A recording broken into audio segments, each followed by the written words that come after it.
I finally have seen Scream 7. What, like 6, 7? Shut up, bitch! And yes, I'm legally obligated to play that clip. But, yeah, this... It was a letdown. A huge letdown. I don't think it's as bad as everyone's saying, but... Yeah. But my thoughts on the franchise. I love this franchise so much. Like, I really love it. I love the first one. I love how it pokes fun at horror and stuff, as well as making, like, the rules. I love Stu. He is my favorite Scream character, without a doubt. The sequel, I like it, but not as much as the first one. I will say I like Sidney's hair in that. Third one, it was okay. Yeah, Roman Bridger, director. That was just stupid. Yeah. 4, I love it. It's my favorite sequel by far. I love it. I love it so much. I love Jill. I love Kirby.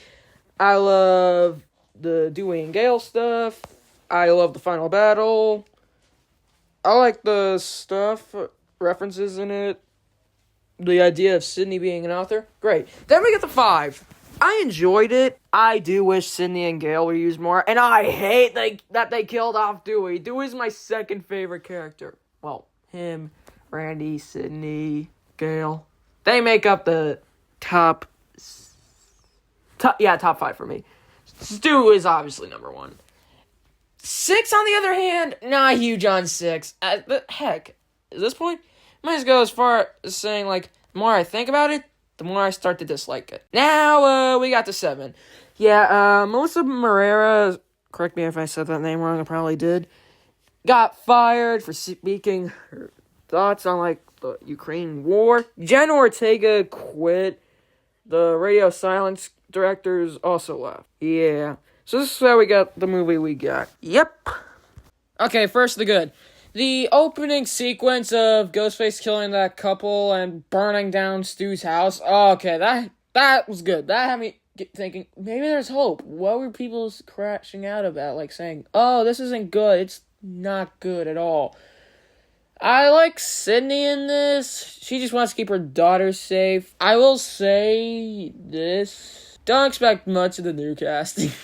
Aside from Tatum Stoner. Speaking of Tatum, I thought her character was decent. She just wants to be like her mother in a way. That's how I view it. Sorry, I'm just tired. Also, some of the kills are really gory. I won't go into detail on them, which I'm going to be doing a spoiler live tomorrow, so yeah. Yeah. And that Ice Nine Kills song wasn't that bad. I'm not a huge fan of them, but it was fine. That's actually it for all the good stuff. Ranting from here on out, I guess. Spoiler free, of course. I really wanted to love this movie.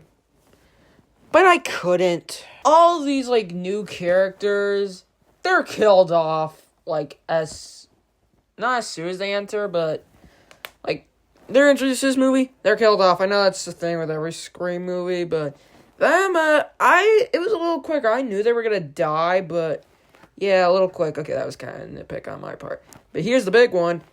Do not expect so much of Stu. He is used a lot in the movie. I'm not gonna say how, but not a lot.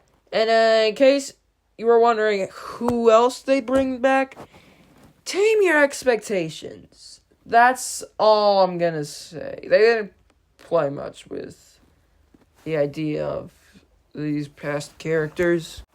A big one I also have, what was the point of burning down Stu's house? Like, it's all over the marketing. It's just the opening. Never brought up again. Like, I thought it'd be like something to get Sidney back in Woodsboro or get her attention. No, it's just there to show you how brutal this Ghostface is. Why did he burn down the house? Like, why? Maybe I missed it maybe they explained it in the movie, maybe I missed it. I don't think they did, but why'd they burn down the house? One of the taglines of the movie is, burn it all down. A line in the trailer that isn't said in the movie, at least I didn't notice, the line is, I'm gonna burn Hold on, I gotta do the voice. I'm gonna burn it all down. That's not in the movie. What was the point? I'm sorry. What was the point of burning down Stu's house if it was never going to be brought up again? That honestly should have been the final act of the movie. Like, the final act of this movie, underwhelming. So underwhelming. Also, the killer reveals, also underwhelming. There's two, obviously. One of them I honestly forgot the character was in the movie. He showed up once. Oh god, I just revealed. The person showed up once, never again. The main villain showed up a couple of times, didn't show up again for a long time. Just, But yeah. Burning down Stu's house should have been the final battle. You could have the first two opening kills, but I wouldn't burn the whole house down in the beginning yet. Like, say that's a trap for Sydney. Like, the dead body's still there. I don't know. Sydney gets there. All the main characters get there. Bam. That is your final battle.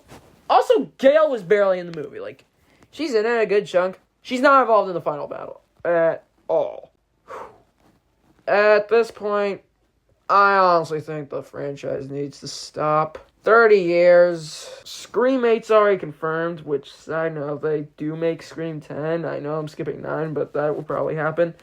They should call 10 X-Scream! Get out! Yeah, not funny. But yeah, I think they should stop. Like, the movie is the lowest rated of the whole franchise. I had fun with it, but yeah, I had a lot more complaints than positives. I'll also be releasing a ranking of the movies tomorrow, all 7 of them, so you'll hear my thoughts. But what do I rate this movie? I'm gonna give it a 6.9 out of 10. That's my personal thoughts. It's not as bad as everyone's saying, but could have been better, like, real better. All I can say is, I hope it gets better from here.